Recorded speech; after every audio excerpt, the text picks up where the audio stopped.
สำหรับบ้านขี้นาคเป็นกลุ่มบ้านหนึ่งที่ตั้งอยู่เรียบแค่แม่น้ำคลองสายหลักตอนใต้ของประเทศลาวอาชีพส่วนใหญ่ของประชาชนบ้านขี้นาคเป็นเฮ็ดนาหาปลาแล้วก็ค้าขาย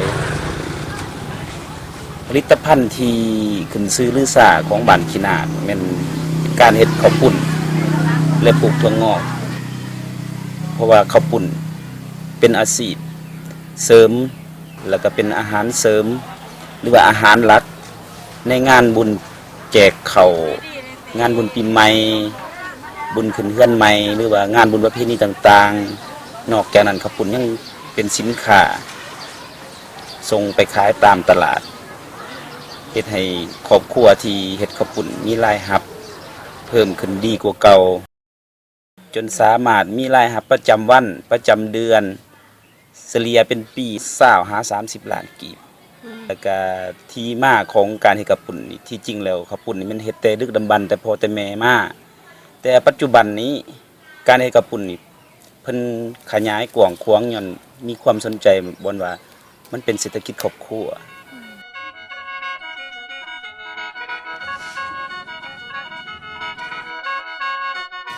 นอกจากเฮ็ดให้ชีวิต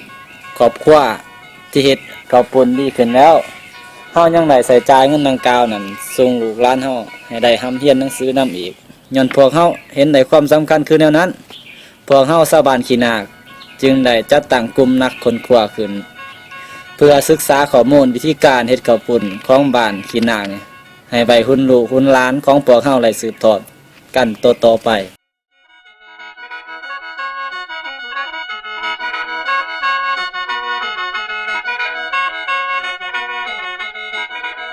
การเข้าร่วมจากสมาชิกภายในบ้านเขารวมประมาณ31คนเป็นผู้หญิง15คนเราได้เข้าร่วมกันจัดตั้งกลุ่มขึ้นแล้วก็ได้เลือกหัวข้อเหตุการณ์ค้นคว้าเนาะแล้วก็เพื่อว่าออกแบบคำถามในเดือนนั้นเพิ่นยังได้แนะนำวิธีการใส่กล้องถ่ายรูปถ่ายวิดีโอภายหลังที่เฮาได้รับแบบฟอร์มแล้วก็ได้เข้าร่วมกันทดลองสัมผัสในกลุ่มสมาชิกและก็แจกจ่ายแบบฟอร์มเพื่อลงสัมผัสกลุ่มผลิตภัณฑ์ข้าวปุ้นตัวจริงเอามาร่วมในครั้งทำอิฐเนาะแล้วก็สรุปว่ามีความสะดวกแน่ใดความยุ่งยากแน่ใดแล้วก็มีวิธีแก้ไขเนาะซอยกันต่อมาเราก็ได้ลงเอาข้อมูลที่ยังค้างคาคือ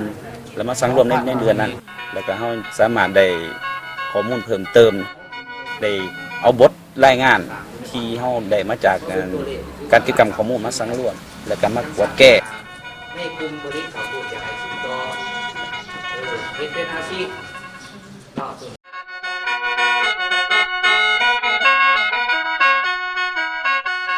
เกี่ยมห้องเฮือนบ้างท้องถิ่นเพิ่นเอิ้นว่าผามเป็นหมอใหญ่ฟ้ามใหญ่แล้วก็เฟือนภาชนะตักผาฮี้สำหรับการเฮ็ดเส้นข้าวปุ้นของแม่ดวงเนาะที่ผ่านมาก็เริ่มจากเอาข้าวสารลงมาเนาะเพิ่นบอกว่า3คืนแม่นข้าวเจ้าเล็มนกหรือว่าข้าวพื้นเมืองเดี๋ยวนี้มีฮอดทั้งข้าวเจ้าเขมรนำเนาะในจำนวนข้าวปุ้น20กิโลเนาะที่เฮาเว้ากันว่าข้าวสาร1กิโลใดมันจะได้เส้นข้าวปุ้น2กิโลเนาะใน20กิโลนั้นมันใส่ข้าวสารอยู่ประมาณ10กิโลเนาะเครื่องต่อเครื่องในราคาข้าวสารก็แม่น5,000กีบเฮาซื้อข้าวสารมา5,000กีบเฮามาเฮ็ดได้เส้นข้าวปุ้น2โลเฮามาขายได้10,000กีบเฮาจะลบต้นทุนเป็นปัจจัยการใส่จ่ายเป็นฟืนบ่สิหรือว่ารายจ่ายอื่นๆนับตั้งแต่น้ำมันรถไปซื้อไปขายพุ่นน่ะเนาะจึงว่าเฉลี่ยได้ว่ามื้อนึงนี่ขายได้20กิโลเขาจะเหลือต้นทุนลบต้นทุนออกเหลือกำไรอยู่กระทบครึ่งกันต้นมันเขาก็เอาเขาใส่ซ่านเขาซ่าอันนี้เขาเขาซ่านใส่ซ่านแล้วก็น้ำใจด่างเขาก็ซื้อใส่กระสอบแล้วก็ล่างอีกแล้วกระสอบมาอัดไว้ทุ่งยางง่ามไว้แล้วก็ทิ้งเต็มประมาณใน2 คืนเขาก็เอาไปซีมาเขามาใส่แบบนี้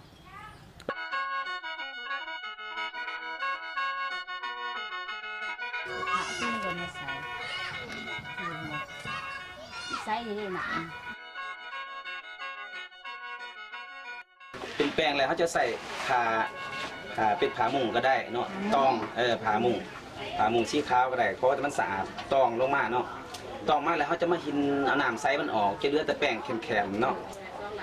ภายหลังที่เหลือจากแป้งแข็งแล้วเขาจะมาปั่นก่อนเพิ่นเอิ่นว่าหัวข้าวปุ้นเนาะหัวข้าวปุ้นเลยเพิ่นเอาไปต้มให้สุกเลิกกับไปประมาณ2 เซนเนาะแล้วเอาออกจากหม้อต้มเขาไปใส่เครื่องนวดโดยที่ใส่น้ำอุ่นเป็นระยะตามความเหมาะสมภายหลังที่เครื่องมันนวดได้พอประมาณซัมวาตามความต้องการแล้วเพิ่นจะเอาออกจากหันแล้วมาใส่ผ้าเนาะมาใส่ผ้าขึ้นนี่เลยยีดออกมาเพื่อกันบ่ให้มีเม็ดแข็งๆขาดล้างให้หูเฝือนเนาะมันจะอาหูเฝือนหลังจากเฮาหีดให้ละเอียดแล้วเฮาจะมาเอาใส่เฝือนเพื่อเฮาจะไปบีบลงใส่หม้อน้ำร้อนที่เฮากะเกี่ยมไปแล้วเฮาจะสังเกตได้ว่ามันจะเป็นเส้นแป้งลงไปตกใส่น้ำร้อนจนกว่าว่าเส้นแป้งนั้นฟูขึ้นมาเฮาจะรู้จักว่าเส้นกระปุ่นนั้นสุกแล้วถ้าเส้นกระปุ่นนั้นสุกแล้วเฮาจะใส่เครื่องมือเป็นกระซ่อนหรือว่ากระถุงตักเอาเส้นกระปุ่นออกจากหม้อน้ำร้อนและไปใส่น้ำเย็น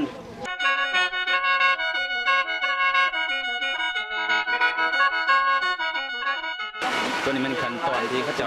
เอาเส้นกระปุ่นเนาะภายหลังที่เขาล้างน้ำเย็นแล้วเขาจะมาเทใส่ซ้ำน้ำเย็นอีกทีนึงเพื่อจับเป็นกาวแล้วก็ใส่เข่งเพื่อไปวางจำหน่ายอยู่ท้องตลาด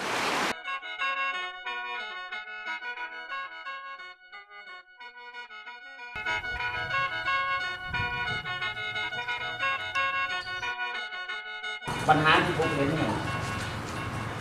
เรื่องอะไรมันเส้นกระปุ่นมุนเนาะถ้าหากเป็นเส้นเหลืองเพิ่นว่าสาเหตุมาจากการทำความสะอาดลักษณะที่เขาตรงบ่สะอาดมีสิ่งเปื้อนสาเหตุที่ผ้าจะมีการเปื้อนเนาะธรรมดาแล้วขั้นตอนกระปุ่นมันจะมีการมาเขานอนแป้งเนาะมันจะพาให้มีการบูดเน่าขึ้นมามีกลิ่นเหม็นขึ้นมาเนาะขั้นตอนที่2คือถ้าเราเห็นอย่างสิแล้วเนี่ยมันจะมีการล้างด้วยน้ำมันจะมีน้ำเศษที่ไหลลงเนาะปนเปื้อนกับธรรมศาสตร์เด็ดแต่มีการบูดเน่าขึ้นมาครับในผ่านมากับทั้งอำนาจการปกครองเฮาหรือว่าหน่วยงานที่เกี่ยวของเพิ่นก็มีทิศทางในชุมชนเฮาอยากให้แก้ไขปัญหาที่ว่าเปื้อนหรือว่ามีกลิ่นเหม็นต่อชุมชนนี่แหละเพิ่นก็แนะนำให้มีการขุดคุ้มเก็บน้ำเปื้อนหรือว่าถ้าหากเป็นไปได้ให้ย้ายบ่อนผลิตเนี่ยออกไปอยู่ห่างไกลชุมชนหรือว่าบ่อนสูงบ่ให้มีบ่อนน้ำค้างนี่จะเป็นการดีถ้าว่าหากมีวิชาการเฮ็ด EM ดับกลิ่นก็ควรเฮ็ด EM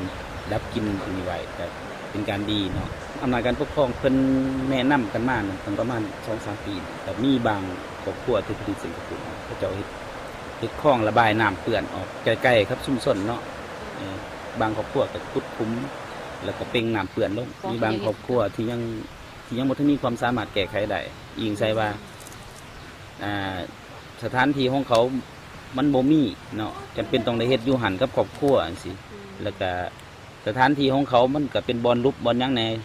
หาบอนสิเป่งน้ำไปมันก็บ่ไปเพราะว่าเขาอยู่ต่ำไม่คิดว่าคันแม่นว่าตกลงกันได้เนาะระหว่างผู้ที่เฮ็ดกระปุ้นกับผู้บ่เฮ็ดกระปุ้นอยากหรือบ่อยากมันต้องพิจใจกันเนาะระหว่างผู้บ่เฮ็ดมันต้องบ่มีผลประโยชน์แต่ว่าได้รับความ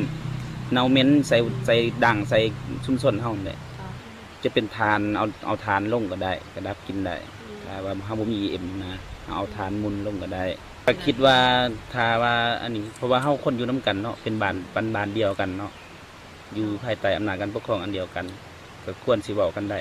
ถ้าว่าผู้ที่ผลิตเส้นกระปุนบ่มีความสามารถเฮ็ดก็ควรสิขอให้งานผู้อยู่ใกล้ๆเคียงสิเป็นการจ้างบ่หรือว่าเป็นการตอบแทนค่าให้งานกันโดยตรงก็ได้เนาะเว้ากันได้แต่ว่าตัวนี้ต้องสมทบกับอำนาจการปกครองแนะนำเขาเจ้า